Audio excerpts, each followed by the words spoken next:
नगर में बारातियों का प्रवेश, द्वाराचार तथा पार्वती द्वारा कुल देवता का पूजन। ब्रह्मा जी बोले, तदनंतर शिवजी प्रसन्नचित होकर अपने गणों, देवताओं, दूतों तथा अन्य सभी लोगों के साथ कौतूहल पूर्वक हिमालय के घर गए। हिमालय की श्रेष्ठ प्रिया मैना भी सभी स्त्रियों के साथ उठकर अपने घर के अंदर गईं। इसके बाद वे सती शिवजी की आरती के लिए हाथ में दीपक लेकर सभी ऋषियों की स्त्रियों को साथ लेकर आदर पूर्वक द्वार पर आई।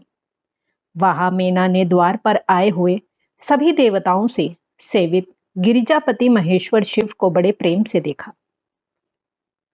सुंदर चंपक पुष्प के वर्ण के समान आभा वाले, 5 मुख वाले, 3 नेत्र वाले, मंद मुस्कान तथा प्रसन्नता युक्त मुख वाले, रत्न तथा सुवर्ण आदि से शोभित, मालती की माला से युक्त, उत्तम रत्नों से जटित, मुकुट से प्रकाशित, गले में सुंदर हार धारण किए हुए, सुंदर कंगन तथा बाजूबंद से सुशोभित, अग्नि के समान देदीप्यमान, अनुपम, अत्यंत सूक्ष्म, मनोहर, बहुमूल्य तथा विचित्र युग्म वस्त्र धारण किए हुए, चंदन, अगरू, कस्तूरी तथा सुंदर कुमकुम के लेप से शोभित, हाथ में रत्नमय दर्पण लिए हुए, कज्जल के कारण कांतिमान नेत्र वाले, संपूर्ण प्रभा से आच्छन्न, अत्यंत मनोहर, पूर्ण यौवन वाले, रम्य, सजे हुए अंगों से विभूषित, स्त्रियों को सुंदर लगने वाले, व्यग्रता से रहित, करोड़ों चंद्रमा के समान मुख कमल वाले, करोड़ों कामदेव से भी अधिक शरीर की छवि वाले तथा सर्वांग सुंदर, इस प्रकार के अपने जा माता सुंदर देव प्रभु शिव को अपने आगे स्थित देखकर मीना ने अपना शोक त्याग दिया और वे आनंद में भर गई। वे अपने भाग्य, गिरिजा तथा पर्वत के कुल की प्रशंसा करने लगी। उन्होंने अपने आप को कृतार्थ माना और वे बार बार प्रसन्न होने लगी। तब वे सती मेना प्रसन्नमुख होकर आरती करने लगी और आनंद पूर्वक उन्हें देखने लगी। वे मेना गिरिजा की कही हुई बात का स्मरण कर विस्मित हो गई। उनका मुख कमल हर्ष के कारण खिल उठा और वे अपने मन में कहने लगी, उस पार्वती ने मुझसे पूर्व में जो कहा था, मैं तो उससे भी अधिक सौंदर्य परमेश्वर को देख रही हूँ। इस समय महेश्वर का सौंदर्य तो वर्णन से परे है। इस प्रकार विस्मित हुई मैना अपने घर के भीतर गई। युवतियां प्रशंसा करने लगीं कि गिरिजा धन्य है, और कुछ कन्याओं ने तो यह कहा कि यह साक्षात भगवती दुर्गा हैं। कुछ कन्याएं तो इस प्रकार कहने लगीं कि ये गिरिजा धन्य है जो इन्हें मनोहर पति प्राप्त हुआ। हम लोगों ने तो इस प्रकार के मनोहर वर का दर्शन ही नहीं किया है। उस समय श्रेष्ठ गंधर्व गाने लगे, अप्सराएं नृत्य करने लगी।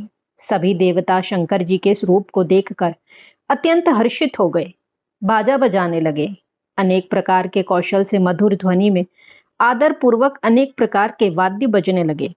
इसके बाद हिमालय ने भी प्रसन्न होकर द्वाराचार किया। मीना ने भी आनंदित होकर सभी स्त्रियों के साथ महोत्सव पूर्वक परिछन किया। फिर वे अपने घर में चली गईं। इसके बाद शिवजी भी अपने गणों और देवताओं के साथ निर्दिष्ट स्थान पर चले गए। इसी बीच हिमालय के अंतःपुर की परिचारिकाएं दुर्गा को साथ लेकर कुल देवता की पूजा करने के लिए बाहर गईं। वहां पर देवताओं ने प्रेम पूर्वक अपलक दृष्टि से नील अंजन के समान वर्ण वाली, अपने अंगों से विभूषित, शिवजी के द्वारा आदृत 3 नेत्रों वाली, शिवजी के अतिरिक्त अन्य के ऊपर से हटे हुए नेत्र वाली, मंद मंद हास युक्त तथा प्रसन्न मुखमंडल वाली, कटाक्ष युक्त मनोहर, सुंदर केश पागशाली, सुंदर पत्र रचना से शोभित, कस्तूरी बिंदु सहित सिंदूर बिंदु से शोभित, वक्षस्थल पर श्रेष्ठ रत्नों के हार से सुशोभित, रत्न निर्मित बाजूबंद धारण करने वाली, रत्नमय कंकणों से मंडित, श्रेष्ठ रत्नों के कुंडलों से प्रकाशित, सुंदर कपोल वाली, मणि एवं रत्नों की कांति को फीकी कर देने वाली, दंत पंक्ति से सुशोभित, मनोहर बिंब फल के समान अधरोष्ठ वाली, रत्नों के यावक से युक्त, हाथ में रत्नमय दर्पण धारण की हुई, क्रीड़ा के लिए कमल से विभूषित,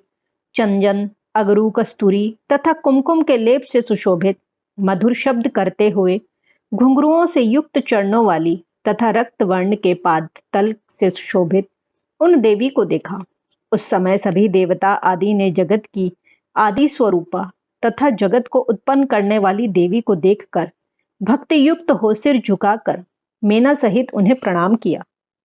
त्रिनेत्र शंकर ने भी उन्हें अपने नेत्र के कोण से देखा और सती के रूप को देखकर विरह ज्वर को त्याग दिया। शिवा पर टिकाए हुए नेत्र वाले शिव सब कुछ भूल गए। गौरी को देखने से हर्ष के कारण उनके सभी अंग पुलकित हो उठे। इस प्रकार काली ने नगर के बाहर जाकर कुल देवी का पूजन कर द्विज पत्नियों के साथ अपने पिता के रम्य घर में प्रवेश किया। शंकर जी भी देवताओं, ब्रह्मा तथा विष्णु के साथ हिमालय के द्वारा निर्दिष्ट अपने स्थान पर प्रसन्नता पूर्वक चले गए। वहां पर सभी लोग गिरीश के द्वारा नाना प्रकार की संपत्ति से सम्मानित होकर शंकर जी की सेवा करते हुए सुखपूर्वक ठहर गए। इस प्रकार श्री शिव महापुराण के अंतर्गत द्वितीय रुद्र संहिता के तृतीय पार्वती खंड में वर के आगमन आदि का वर्णन नामक 46वां अध्याय पूर्ण हुआ।